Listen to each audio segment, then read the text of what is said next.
welcome back to my channel. Hai. Assalamualaikum teman-teman. Kembali lagi di channel YouTube Irma Nurhidayati Stories dengan cerbung yang berjudul Kawin Kontrak CEO, karya Irma Nurhidayati. Jangan lupa dukung terus channel ini dengan cara share, komen, subscribe, like, dan nyalakan tombol loncengnya untuk notifikasi ya. Terima kasih.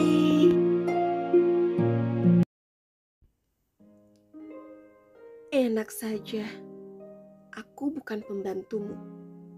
Lagian, mana ada cowok beli pembalut ke supermarket.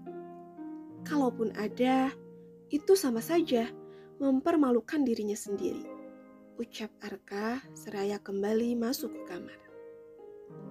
Sakit di perutku semakin tak tertahan. Aku melangkah ke dapur, memasukkan air hangat ke dalam botol, lalu diletakkan di bagian perut yang sakit. Tidak menghilangkan, tetapi lumayan bisa untuk sedikit meredakan rasa sakitnya. Lelaki itu memang tidak berhati. Lama-lama, aku semakin kesal dengan sikapnya. Papa, mengapa kau jodohkan gadismu ini dengan lelaki seperti itu? Ketukan pintu depan membuyarkan lamunanku. Kaki ini langsung melangkah ke depan untuk melihat siapa tamu yang bertandang. Kuintip dari jendela, terlihat wanita parubaya menanti di depan pintu. Tanpa menunggu waktu lagi, tangan ini langsung membuka kenop pintu. Wanita parubaya itu menyambutku dengan senyuman hangat, yang seketika mampu menetralkan kekesalanku pada Mas Arka. Maaf, cari siapa, Bi? Tanyaku ramah. Ini pesanan dan Arka, Non. Balasnya seraya menyerahkan kantung plastik putih berukuran besar. Ayo masuk dulu, Bi.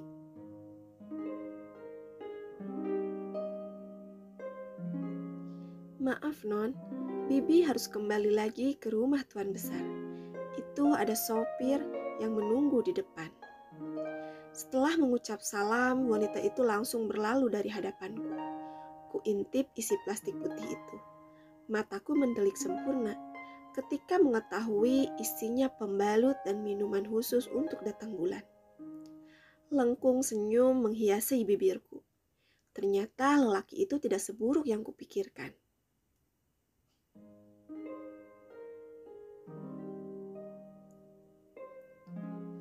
Walaupun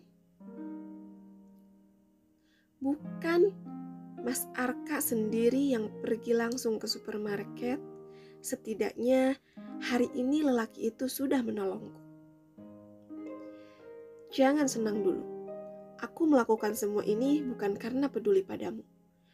Hanya tak enak mata saja melihatmu kesakitan seperti tadi, ucap Mas Arka sedikit ketus. Aku mengangguk singkat. Terima kasih, Mas.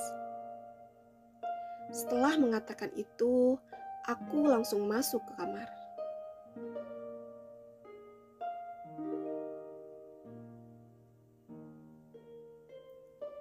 Ada sedikit sesak yang memenuhi rongga dada. Ya Rob, kuatkan dan tingkatkan kesabaranku dalam menghadapi suami seperti Mas Arka. Malam harinya rasa sepi dan jenuh mulai menyelimuti diri. Kubuka gorden jendela kamar. Ribuan bintang berkelip indah menghiasi cakrawala. Lengkungan sang rembulan seakan tersenyum kepadaku, menggetarkan jiwa yang tengah dilanda kekesalan karena sikap Mas Arka. Lelaki yang seharusnya memberikan kenyamanan pada diri ini bukan malah mengusik dengan sikapnya yang semakin hari semakin menjengkelkan. Andai saja Mas Lutpan tidak menghilang dan mampu meyakinkan hati Papa Kalau dia lelaki terbaik untukku, mungkin keadaannya tidak seperti ini. Andai saja Mas Lutfan tidak menyerah dan memilih pergi.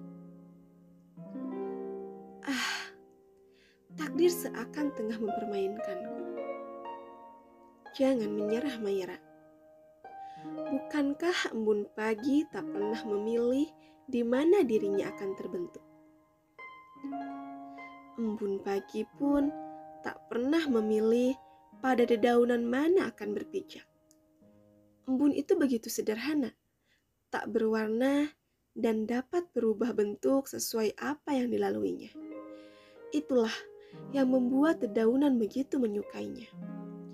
Embun pagi juga selalu setia datang menyapa, tak peduli cuaca panas, hujan, maupun angin kencang datang menerpa. Ia selalu hadir di saat yang tepat dan di waktu yang sama. Begitupun dengan hatimu, Mayra. Kamu harus yakin akan mampu melewati semua ini. Lambat laun, Mas Arka pasti akan bisa menerimamu sebagai istrinya. Aku menarik napas panjang, lalu mengembuskannya perlahan. Mencoba menetralkan hati dan pikiran yang 2 hari ini penuh tekanan. Apa yang salah dengan diriku, ya Rob? Apa harus mengubah penampilan? Tiba-tiba aku teringat pada salah satu filosofi yang pernah kubaca di salah satu jejaring sosial.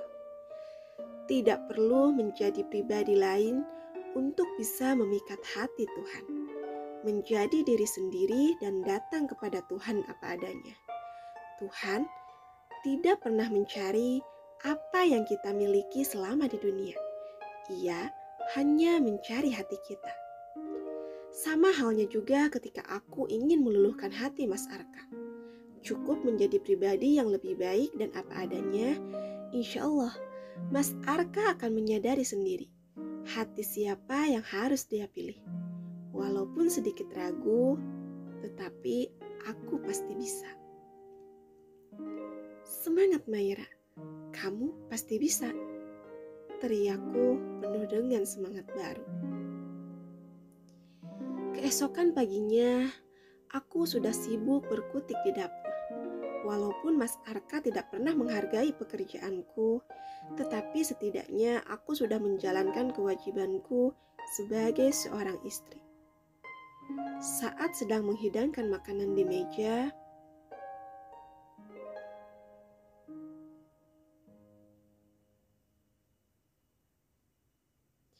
mataku tak berkedip melihat sosok Mas Arka yang tengah menuruni tangga. Celana jeans biru dengan atasan kaos putih polos yang pas dengan tubuhnya membuat penampilannya pagi ini terlihat memesona. Wangi parfum menyeruak di penciuman, membuat diri ini semakin hanyut, terpesona pada maskulin yang dimilikinya. Mas Arka memang sosok lelaki yang sempurna. Wanita manapun pasti akan jatuh hati padanya.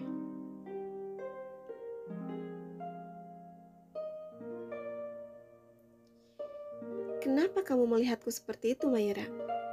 Kamu mulai mengakui ya, kalau aku ini lebih tampan dari mantan kekasihmu itu.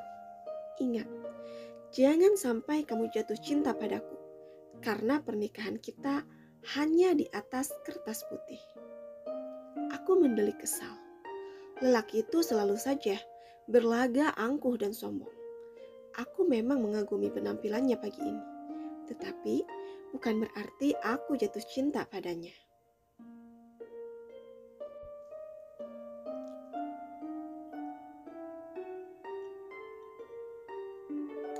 Dengar ya, Mas Arka Bagaskara.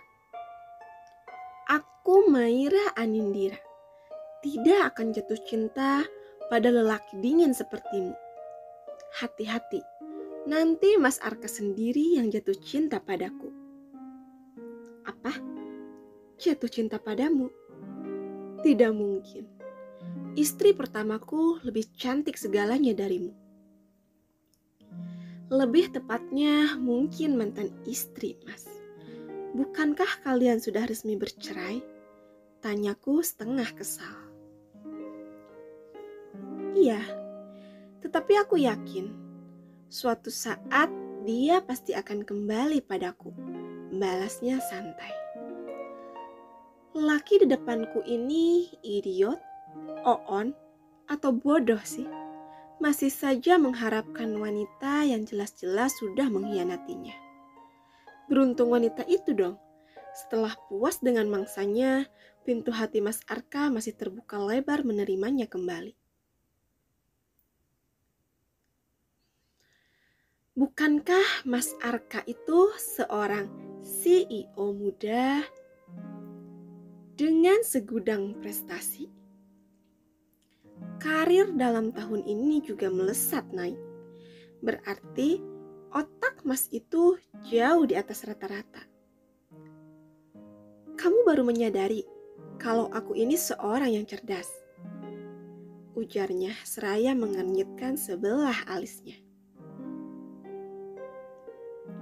Tidak juga, justru aku kasihan padamu. Setelah sekian lama dikhianati, masih saja menantikan wanita itu kembali. Tidak sesuai dengan kecerdasan yang Mas miliki. Jangan mencuci otakku, Maira. Pantang bagiku mengkhianati wanita. Kalau ternyata wanitamu sendiri yang mengkhianatimu, tanyaku tak mau kalah. Aku semakin gemas, beradu mulut dengannya. Silpi pasti punya alasan untuk itu. Banyak kemungkinan yang pastinya akan terjadi. Baiklah, tidak usah berdebat. Sarapan sudah siap. Terserah, Mas Arka mau sarapan atau tidak. Ucapku menghentikan debat di antara kami. Tiba-tiba aku menghidu bau gosong dan seketika langsung berlari ke dapur. Ternyata tadi aku lupa mematikan kompor. Maira, kenapa kamu menjadi seorang yang pikun seperti ini? Teledor. Bagaimana kalau rumahku sampai kebakaran? Kamu punya uang untuk mengganti rugi, hah? Bentak Mas Arka.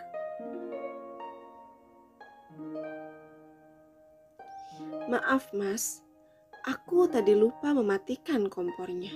Balasku dengan penuh rasa takut. Ponsel berdering. Aku langsung merogohnya dari saku. Nomor tak dikenal tertera di layar ponsel. Tanpa menunggu waktu lagi, aku langsung mengangkat panggilan itu. Assalamualaikum, sapaku ramah. Hatiku bergemuruh hebat.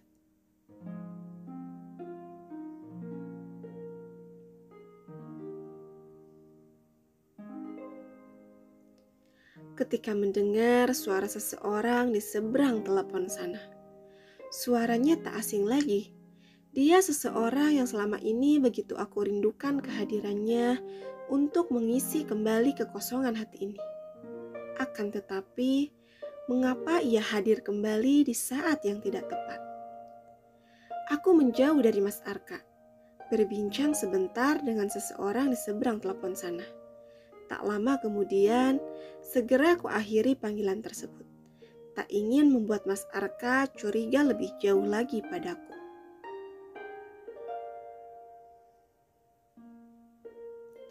Walaupun diri ini menyadari satu hal, sikap lelaki itu akan biasa saja, sekalipun melihatku jalan beriringan dengan lelaki lain.